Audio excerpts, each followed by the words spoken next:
Hello YouTube, my name is Sandro and today I want to talk about a game that I feel like is going under the radar called Kingdom Rush Battles. Now this game is essentially Bloons tower defense battles with the progression of Clash Royale. You can see here that the UI is essentially the exact same as Clash Royale. The way you upgrade cards by opening chests, the way you can buy them in the shop. There's tons of microtransactions obviously, but what I would like to point out specifically is that this game is not pay to win. It is definitely closer to pay to progress, similar to like Clash of Clans, or even Clash Royale really, where they don't lock anything behind a paywall. At the end of the day, you can get everything for free if you grind enough over time. I did decide to buy the Necromancer because I did want to support the game, and I really hope the future of this game looks bright, so I didn't mind putting in a little bit, although I will say that this deck is definitely better than what you would get starting out. However, I don't think that over time it would even take that long. I think that it's definitely more generous than games like Clash Royale, especially how it was in the beginning, and especially for how much content there is right now. What you can see here is a limited time event where you can summon troops. The probabilities are also listed, which is nice. I think this is definitely an interesting take on doing events where you can unlock limited time troops, and what's nice is that you can do all this stuff for free once you get to a certain arena. And again, like when you do the events, everything caps at level 5, so similarly to Clash Royale how everything caps at 11 for friendly battles, that's the same here, except you do need to have level 5 troops, I believe, in order to get that level cap. So let's just hop into a battle here. The game itself is pretty simple. It's essentially Clash Royale decks with Kingdom Rush maps, and so you'll see here once we get into a game, I'm running a Necromancer deck, which is pretty good. I think that I like the balance between having 1 hero, 3 spells, and then 4 towers. I think that makes a really nice balance, especially with how small the maps are. And these boosters are also another major aspect of the game.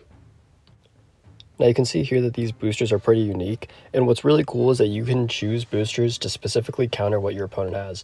So I think what's interesting is you can see everything that your opponent has before the round starts, and so if you see that they have a lot of magic, you could go with magic golems to then counteract that.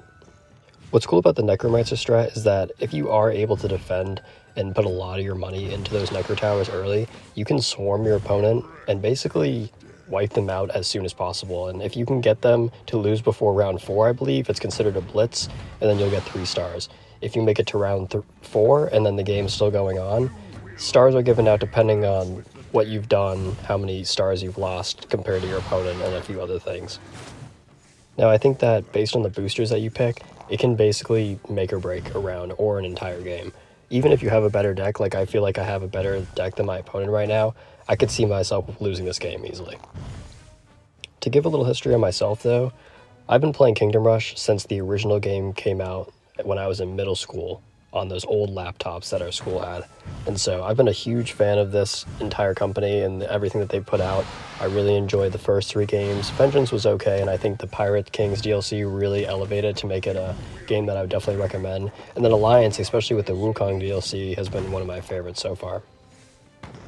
Now, Clash Royale I've been playing for around 5 or 6 months now, although I did play a lot back in the day, about for the first 3 years that I came out, so I do have that 9-year badge.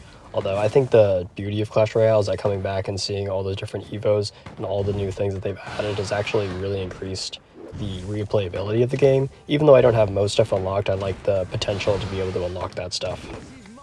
Now when it comes to this game, I have a lot of hope for it. It's basically combining 2 of my favorite mobile games into one, and I think that I'll be playing this most of the time now. This is Ironheart's first multiplayer game, which has definitely come with some struggles.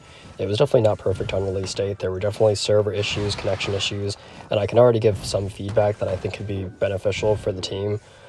First of all, the fact that you can't see your battle replays is definitely a turnoff. I think that there's also some problems with connection whenever you lose a game. Just by disconnecting, you'll automatically lose trophies, or if you crash, you'll lose trophies, and there's no way to get back into the match. And I think that that's definitely something that they need to clean up on.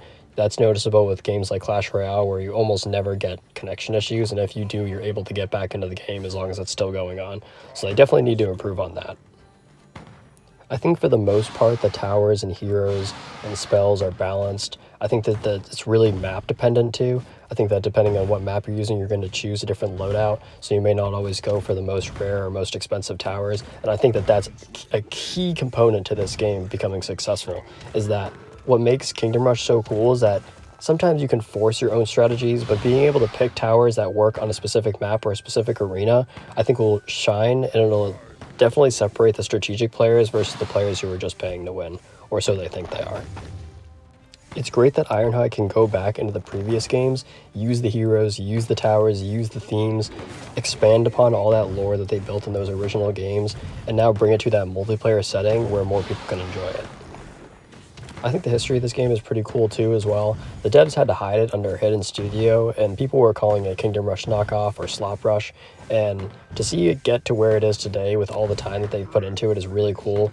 There's a lot of designer interviews out there, and I think that they really have put a lot into it and making sure that they could put out the best product possible, especially on launch date. And I think that they've gotten a good balance with that. I really don't think that there's much they could have done more for an initial launch, because I think that once they get the feedback and they can start expanding upon the things that they've already added to the game and making them better, then they can start to do the things like adding guilds and adding player versus player so you can go against your friends. And I think that that'll add a whole nother aspect to the game. Now you can see here that the waves between both players are the same other than what boosters are active, as well as the tower modifications. And I think that what's really cool about a player versus player Kingdom Rush game is that they were completely allowed to branch out and experiment with what towers can do. And so, for example, there's a lot of towers that actually directly impact your opponent rather than supporting you. And I think that that's definitely something that's hard to balance, especially when once you get your towers to level 3, there's only 2 upgrades per tower. And the older Kingdom Rush games, we usually saw 3. Other than Alliance, we did go back and see 2, so I think that they're kind of carrying that on into this. It probably makes it easier to dev and balance, which I can definitely say that.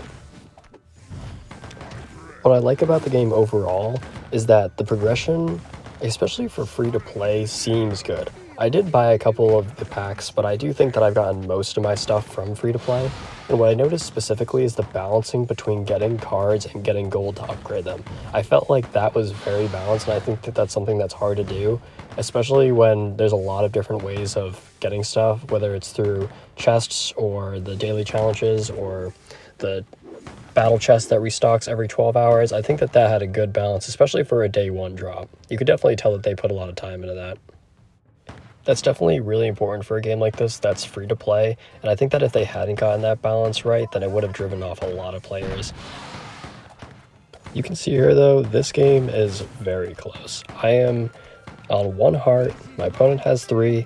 They're doing a very nice job of balancing their defenses and making sure that everything is dealt with.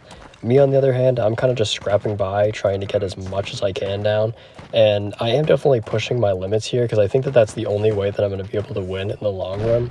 Sometimes you do have to make those sacrifices in the early game and let 1 or 2 troops go by if you think that you need to play the long game, and here that's what I'm trying to do. I would have liked to rush this guy, especially with the Necromancer strat, but based on the boost that I got, I just wasn't able to do that, so I had to pivot my strategy mid-game in order to come up with a winning solution, hopefully.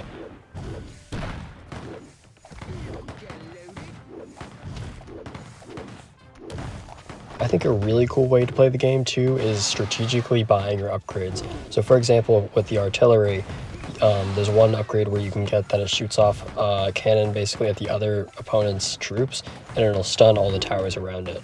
Now, if you were unexpectedly upgrading that when they didn't know, you could send it off right when there's a huge pack of enemies going towards their way. It would stun everything, and then all of a sudden you just won the round based on that one upgrade.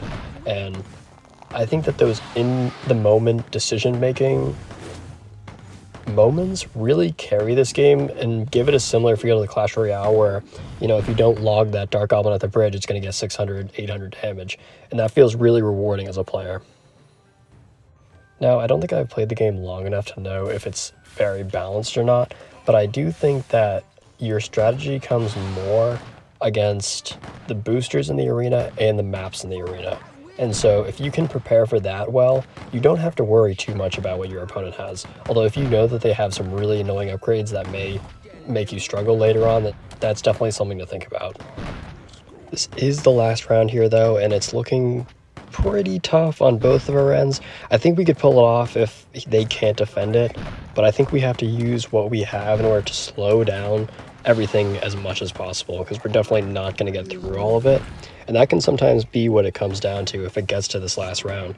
I think most of my games end up in a blitz where I'm either losing to my opponent or I'm making my opponent lose within the first couple rounds, especially when I hit them with like a flying golem and they're running an all ground deck.